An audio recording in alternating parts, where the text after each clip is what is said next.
Healthcare, a study in contrasts. This is Industry Focus.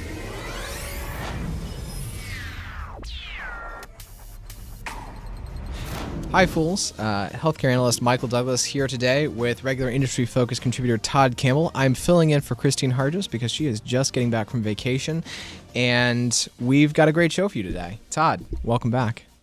I'm glad to be here, and it's good to be talking to you again, Michael. It's been a little while since you've been here on the show. Yeah, they decided to pull me off the bench as a sub, so I'll take that. Also, the sports metaphors will end right there because unfortunately I don't know the second baseline from the free throw line, but I hear there's a difference, and maybe they're even about different teams. I'm not sure. Anyway. So today we decided, Todd and I were talking about the show beforehand, and we decided to kind of ask about a pair of companies, sort of how should I think about them right now? So let's start with Valeant Pharmaceuticals. How should I think about Valeant Pharmaceuticals? Now, Valeant has been in the news a lot, and I mean, there's just been a ton going on with this company. Its market cap has kind of collapsed compared to where it was a year or 2 years ago. It's down just a massive percentage, and it's been name checked. It's been name checked in Congress. Prescription drug pricing has been name checked on the presidential campaigns, and so there's just a lot going on with this company. Todd, let's go ahead and go through the history, kind of how we got to this place, and then we'll answer the question how to think about Valeant today. Sound good? Absolutely, that sounds great. Yeah, I think that most of our listeners have probably heard Christine and I chat a little bit about Valeant in the past. Maybe you've read some of the stuff that we have up on themotleyfool.com. But to give a little bit of quick background for people who may not be as familiar with the story, Valeant Pharmaceuticals has built itself up into a major pharmaceutical player by using a strategy that involves buying existing medications, repricing them higher, and then relaunching them. And that strategy, as you can imagine, has come under a tremendous amount of fire in the past year, following revelations, I guess you could say, stemming from now infamous Martin Shkreli's Turing Pharmaceuticals bid to buy or acquisition of Daraprim, a 60-year-old drug, to which they increased the price by 5,000%. Now, Valeant didn't go as far as that. Not quite that far, but no. But they are being held accountable for what some people think is an egregious price hike on two heart disease drugs that Valeant had acquired early in 2015. Those two drugs, Valeant increased the price on by 537% and 237% respectively after they bought them. So as you can imagine, that kind of put them under the microscope as media attention and politicians and payers all started to swarm and say, this isn't fair. These price increases are ridiculous. But wait, there's more. Yeah, there is more. And what's happening? Valeant really has been sort of the opposite of the gift that keeps on giving, right? It has just been the story that just keeps getting worse. The scrutiny the light that got shined, if you will, on Valeant led to the discovery that Valeant had been relying on a specialty pharmacy known as Philidor to fulfill some of its prescriptions to patients. Philidor was basically substituting wherever possible the Valeant's more expensive branded drugs instead of lower cost generics. An internal review that Valeant, conducted determined that, they probably shouldn't have been using Philidor the way they were. So they've since gotten rid of that relationship. But, there's been all sorts of other things that have come out since then, including, some concerns that maybe the accounting practices at the company are suspect. There could be a restatement, relatively minor, but still a restatement of revenue from 2014 into 2015. All sorts of questions basically being raised that ultimately now have led to the soon departure, if you will, of their CEO and the I guess you'd say the brain behind this whole buy, reprice, relaunch strategy, Michael Pearson. Yeah, and I think this point has to be emphasized, right? So when people talk about investing and they talk about companies, you'll often hear people talking about valuation. You'll often hear them talking about growth prospects. You'll often hear them talking about the mergers and acquisitions strategy. I mean, these are all things that fundamental investors talk about and think about. What that really comes down to, what all three of those really come down to, is leadership and company culture. At least in my mind, because if you have a leadership that is very good at allocating capital, then you're going to have a better mergers and acquisition strategy.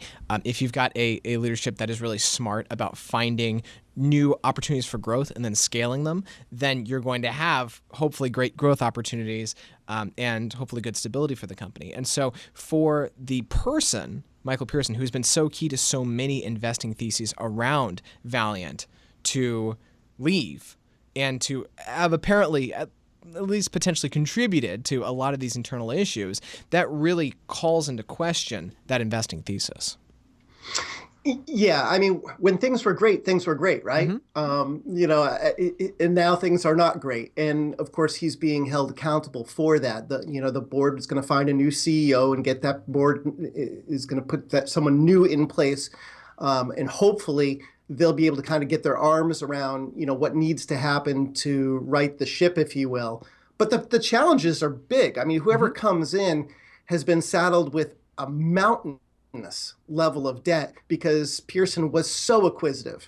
And, one of the other things we should always remind investors of is that, there are two ways that companies report, their financials. They report them on a GAAP basis, and they report them on a non-GAAP basis. And a non-GAAP or adjusted basis, oftentimes in situations where companies are very acquisitive, may not be the best way to look at the company because it's very hard to figure out all of the moving pieces and how these acquisitions are flowing through to the bottom line. If you look at a GAAP basis, Valeant's been losing money. If you look at it on a non-GAAP basis, they're making money. So that's something for investors to keep in mind with highly acquisitive companies, just to make sure that you're considering both the GAAP and the non-GAAP and taking the non-GAAP results with a little bit of a grain of salt. Yeah, or at least understanding how they came to it, right? So so when you think about how Valeant or another company calculates it, I mean, usually adjusted earnings they're zeroing out things like one-time expenses, which are often acquisition expenses. But really the key thing there is just to know the fine print and to know what they're zeroing out, why they're zeroing it out, and sort of building that into your own sort of thought process around the company. And that's always a little bit of a struggle, I think, with everything, because often adjusted earnings, do give you kind of a better sense of the company from the people who know it best. At the same time, it does create this possibility that you're getting two different stories and you really need to kind of reconcile them together. I absolutely agree with that. And that's why, again, with acquisition-friendly companies especially, you and I talked a little bit about the onset about trying to figure out, how you should think about Valeant as we go forward. And, I think that, as investors, we have to temper our enthusiasm. I mean, this speaks right to what we were just talking about with. I mean, if you look at it on a non-GAAP basis, shares are undeniably cheap. Even though they've revised down their guidance and now think that they're only going to make, I think it's between $9.50 and $10.50 in earnings per share on an adjusted basis in 2016. Well, now you're talking about a P/E ratio on a forward basis like less than 3, right? So the first thing you think of is, wow, screaming bargain, right? Right. But you really should probably look more or think more about this company as a potential turnaround candidate rather than, say, a candidate an investment that's already in its turnaround. Yeah, I think that's a very good point. I mean, really, in a lot of ways, they've kind of hit, with the departure of leadership and with all these revelations, they're certainly in a rough spot right now. And what'll be interesting to see is what they do from here. Of course, the first step of that is getting that 10K filed, which they need to do by April 29th, I want to say. Yeah, they plan on doing it by April 29th. This is really important because, they owe $30.9 billion, and they only got $1.4 billion bucks on the books. So if debt holders say, hey, listen, you didn't file, which means you broke a covenant on these loans, and we're going to now say that you're in default, well, then there could be quite a cash crunch that develops at the company because of that. So yeah, you got to get those things filed, and they got to be right the first time. Absolutely. Thinking about future leadership of the company, I think what's going to be very interesting is, you've got investor Bill Ackman has a 9% stake in Valeant, and Ackman's joining the board. He's got 2 board seats now for Pershing Square. You've got to think that he's going to be pretty active in terms of helping name new leadership and mold the company's future.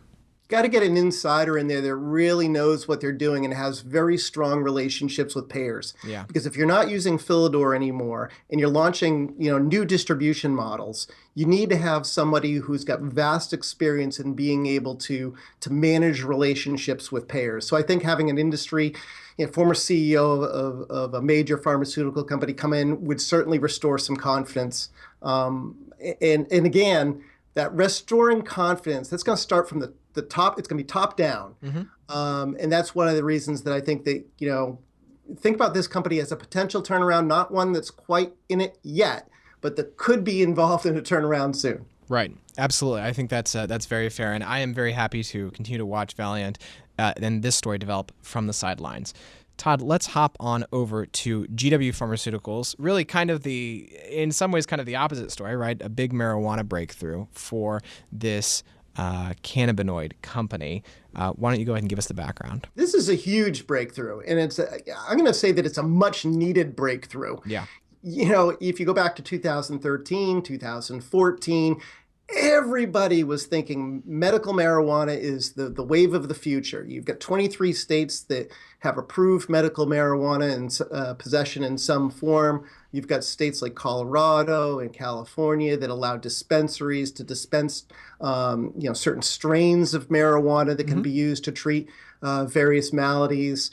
You've got all of this momentum, yet there's still a big gap between the anecdotal evidence of marijuana helping patients and the scientifically proven evidence of marijuana helping patients. Right. Which, of course, brings us through to this breakthrough. Yeah. I mean, last year, GW Pharmaceuticals fell short on 3 very important trials that were studying marijuana's use in cancer pain. They also stumbled in a trial that was evaluating marijuana's use in schizophrenia patients.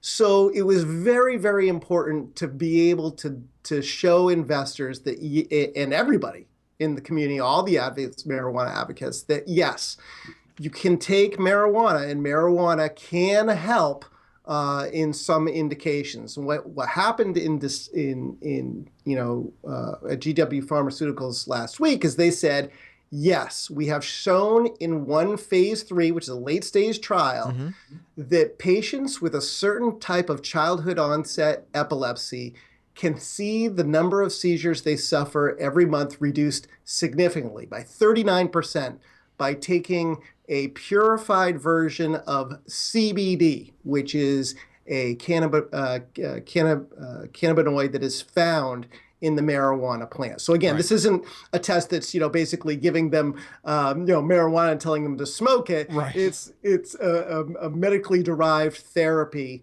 that's coming from the marijuana plant's chemical cannabinoids and being applied in this setting. Yeah, and by comparison, folks receiving placebo only saw an 11% improvement in the number of seizures. So that's a pretty big difference. And there's a second trial readout in the second half of this year.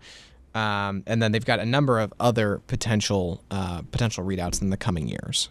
Yeah, epilepsy, especially childhood onset epilepsy like Dravet syndrome, which this trial was conducted in, Right. Lennox-Gastaut syndrome, sorry. Say that 3 times fast. Yeah, Right. Those trials there's a significant unmet need. Okay, these are debilitating diseases for patients, and neither of these are very adequately controlled by existing anticonvulsants that are on the market. So, the thinking here is that if we succeed in the first Dravet syndrome trial, and we can put up good results in 2 other phase 3 trials in Lennox-Gastaut syndrome, then maybe we can file for FDA approval at some point, maybe by the end of this year.